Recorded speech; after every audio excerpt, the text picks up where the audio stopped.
We have hopped aboard a massive ferry boat and we are rocketing from the English coast to Normandie, France in this episode of Window Seat. It is how 9 million people get from the UK to continental Europe every year. Massive ferry boats loaded to the gills with features. What exactly do these ships have to offer? How big are they? How long does the trip take? How much does it cost? What are the rooms like? There is no rest for the wicked as you're traveling across the English Channel, or maybe there is actually. We are giving you a top-to-bottom, stem-to-stern, deck-by-deck tour of this English Channel ferry, so you know what to expect on your channel crossing in this episode of Window Seat.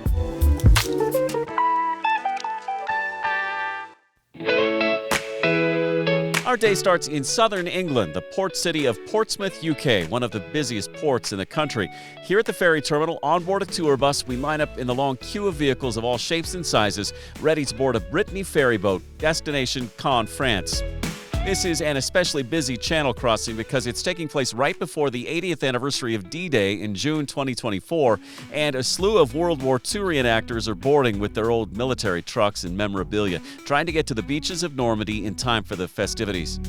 On board the ship, they have rolled out the red carpet for the World War II veterans we're traveling to Normandy with. To learn more about them, please visit the website of the amazing foundation we've traveled here with. It's called the Greatest Generations Foundation, and for 2 decades, they've been returning World War II and Vietnam veterans back to the battlefields where they served.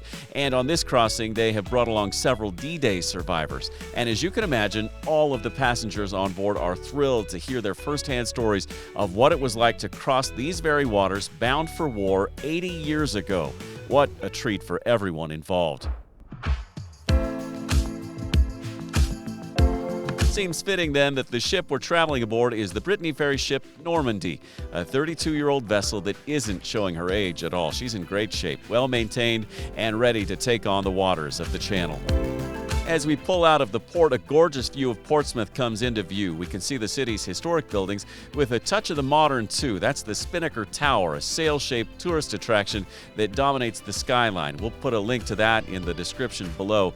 And since this is one of the most prominent and strategic ports for the Royal Navy, seems fitting that we would pass by some massive naval ships as well, old and new. They garnered lots of attention, especially from the veterans in our group. Once we clear the port, we start to pick up speed and more beautiful scenery comes into view. Those white cliffs off in the distance are chalk stacks on the western edge of the Isle of Wight. The White Cliffs are famous for their striking appearance, and the natural landmark's a highlight of every crossing, assuming the skies are clear enough to see them. Out we go further into the channel where we pass by a surprising number of marine vessels of all shapes and sizes here in the water. These are major shipping lanes, and at its widest point, the English Channel is about 150 miles across, so there's plenty of room for each and every boat to get through. While we're out here, let's give you a look around the exterior decks of the ship. From the top deck, you can see into the ship's bridge there. And the good news for us is, even though that flag is flapping in the wind, conditions on this crossing are fantastic. Sunny, calm, beautiful. So nice people are out here sunbathing, which, as you know if you've visited the UK before, can be a rare occurrence. Quick walk around the upper decks. This is a great place to take pictures or have a snack. There are lots of tables and chairs out here for you to plop down and enjoy the great outdoors. And the wide back end of the ship offers plenty of room for everyone to have their own space. They say if you're lucky, you might even spot some whales and dolphins out here on your crossing, but no such luck for us. As we start to pick up speed, churning through the blue-green waters of the channel, now's the time to go inside and show you what the inside of the ship has to offer. And we'll start with where you can sleep if that's how you want to spend your time on this 6-hour crossing. All right, so let's take a look at some of the private cabins on board these Brittany Ferry cruises across the English Channel. This is the cabin I have. Here's the price of it. This one sleeps 4, so it's a nice way to sort of tuck away if you've got a family or even if you're traveling solo and just want some quiet time. Again, it sleeps 4. You can kind of chill out in here. It's very quiet. It's very calm, peaceful, and again, a lot of other areas on the ship can be a little chaotic, so this is a nice respite. And we said it sleeps 4, so it's got 2 fold-down beds. Here's what that looks like. Here's one right here. Here's the other one right here. Can't guarantee how cozy the mattresses are, but you know, how bad can it be? And I don't know that you're going to get that much rest as you cross the English Channel anyway, so but if you're so inclined, this is one way to do it. Your own private little cabin on board the Normandie here, a part of Brittany Ferries. Here's the view outside our private window, very nice, and the cabins have surprisingly nice bathrooms too, with showers, everything you need to rest, relax, and freshen up. Private cabin prices aboard this ferry vary from about $22 to $100 during the day and $40 to $200 US at night. You can get more specific pricing at the Brittany Ferries website, and we'll put a link to that in the description below. Of course, you don't need a private cabin. There are plenty of places on board to rest, relax, read, and retreat. Most notable, these salons where they have reclining seats. And if they're not reserved, they're pretty much yours for the taking. We barely saw anyone in these rooms during our trip. Next up, let's talk food, and there are plenty of options on board. We had a great breakfast at Le Restaurant du Port. That's a sit-down restaurant providing a fine dining experience with a menu featuring French and international cuisine. The dishes are made with fresh ingredients, and they offer a taste of gourmet dining.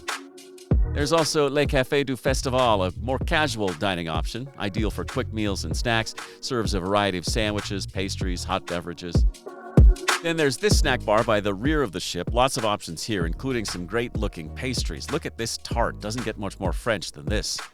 Then there's Le Pub. It's a lively spot for socializing, offering a selection of beers, wines, spirits, and non-alcoholic drinks. Great place to relax and enjoy the sea views and chat with others.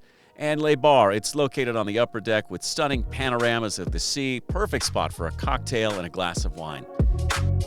Then there's the shopping. The Normandie features a duty-free shop offering a range of products including perfumes, cosmetics, alcohol, tobacco, and gifts. The shop also with a selection of souvenirs and travel essentials, allowing passengers to make last-minute purchases. I bought a gift for my wife on board. I was shocked by the big selection and the name brands available. And again, just to reiterate, if you're in the market for booze and chocolates, and really who isn't, then this is the place for you. Let's talk about kids now. There are lots of things for kids to do on board the Brittany Ferry.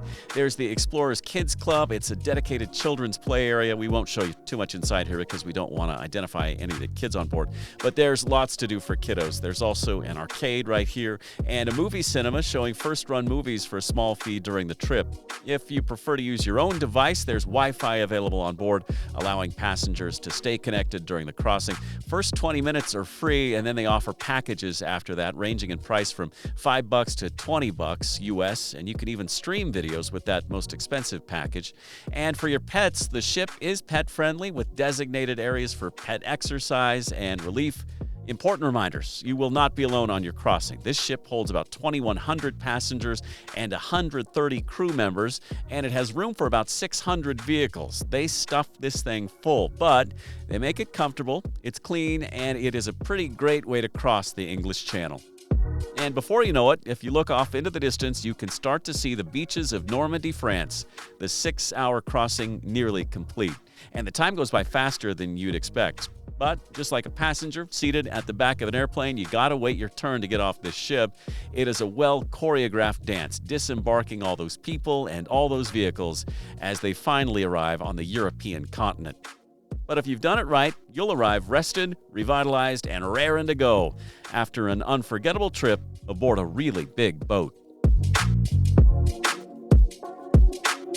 So there you have it. That's what it's like to take a Brittany ferry across the English Channel from Portsmouth, England to the Normandy coast of France. It's really a pleasant experience, great boat with lots to see and do, lots of downtime too to unwind and relax. What do you think? Have you ever taken a ferry ride across the English Channel? What was your experience? Let us know in the comments below. What did we leave out? What are the other ferry lines like? It's all great information. We'd love to see it right here in the comments. Also, we'd love it if you like and share this video so we can spread the word about what we're doing here at Window Seat. We're trying to get to every country in the world. I've been to 73, Sean's been to 77. We got a lot of work to do, so follow the journey along the way. And obviously, we'd love it if you hit subscribe so we can share this communal experience of traveling around the globe. We are back with a brand new episode of Window Seat next Friday morning at 8 a.m. Eastern. In the meantime, please enjoy one of these other episodes from Window Seat.